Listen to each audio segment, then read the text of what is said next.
All right, let's hear it for our next storyteller, Mr. Greg Quiroga.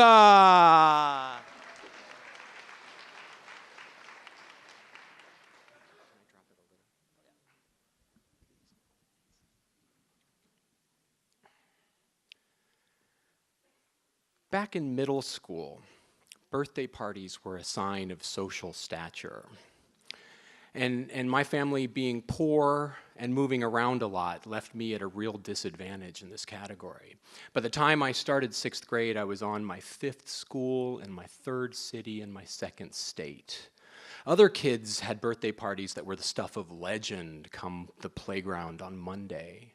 And what I wanted more than anything was just to have friends for the first time in years and be able to invite a few people over for a birthday party. And in 6th grade, it all changed. I met the group of friends that I would be friends with through the graduation of high school and beyond. And come my birthday in April, I had Andy and Alphonse and Brad and Kevin and Dan all show up at my house early, hours before the party was actually supposed to begin, according to my mother. Plenty of time for us to go exploring around the house that we lived in. And next to our house, there was this creek, and sticking out into this creek, there was this 4-foot concrete pipe.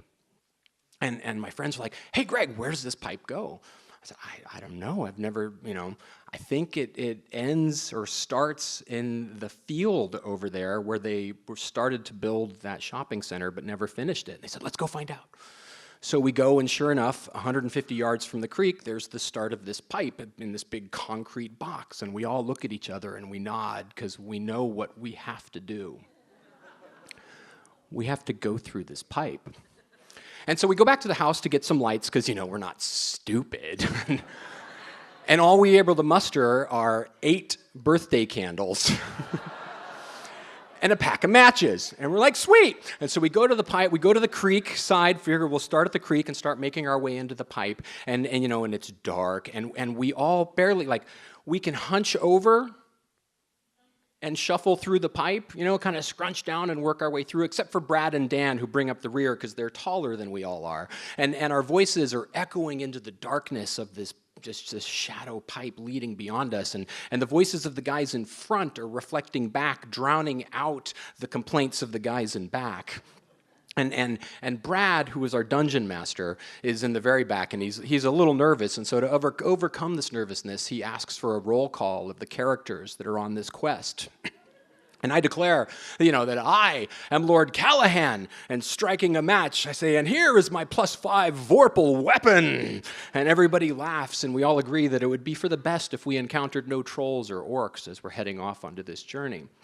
And now, I have to mention that at the beginning of the pipe, where it feeds into the creek, there was just a little bit of silt, some sediment that was evidence of water having flown through this pipe at some point and brought earth with it. And as we're making our way progressively farther into the pipe, it's getting darker and darker, and we can't see the far end of the pipe, and we tack that up to either there's a curve in the pipe or it's just so far away light can't travel the distance because, 6th grade physics.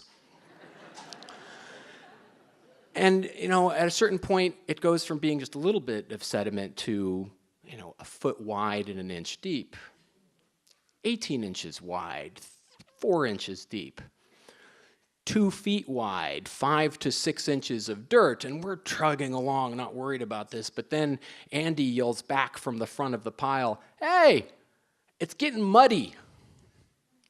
"What do you mean, muddy?" "Oh, no, it's just a little wet, that's all." Well, Andy's version of wet quickly becomes goo, and it starts to get progressively deeper. And we're sliding now. It's not just not just a little inch at the top. And now we're sinking into our shoes, and it's starting to get ankle deep. And we have to walk in each other's footsteps. And Brad, we're about 75 yards in, says, "Hey, you guys think maybe we should turn around and go back?" And now, this isn't to say anything about Brad, but at this point, we didn't see this as a safety or security issue because we were just hiking in a pipe. But what we saw this as was a referendum on our collective courage. And we all took a glance down the length of pipe to that little disc of light in the distance where we'd first walked in, and what we saw was a beacon of giving up. If we turned around and went back and we said, no, Andy's like, let's just go just a little farther until we get to the point where we can see the light. Maybe there's a turn or something. Let's just figure out how much farther we have to go. And so we all agree and we start trudging along. And turns out that birthday candles aren't very good for lighting the way. They burn quickly. They don't give off much light. And the wax really burns your fingers. And we're stepping in each other's footprints to try and get through, and Andy declares that he steps on a rat, and everybody's like, oh my God, ew, it's a rat. And he finally gets to a point, he's like, look, I can see the light in the distance, it's not that far. And we say, okay, good, how much deeper does he get? He says, not much. And so by the time we're 2 feet deep in mud, crawling out into the sunlight, my mother decides that the best thing to do is just to hose us off in the front room, in the yard of our house, have us all strip down, put on my clothes, and send us across the street to the laundromat to do our laundry. And I'm mortified, but my friends have a great time.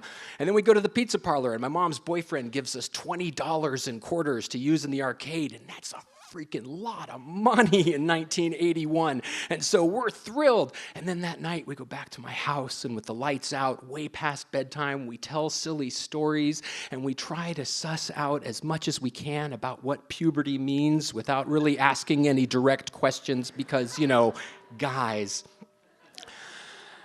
And on Monday at school, the tunnel has gotten longer and darker. The rat has gotten larger and more alive, and my birthday has become an epic of legend. And I discovered that it's not so much about money, but about good friends, and maybe a little imagination.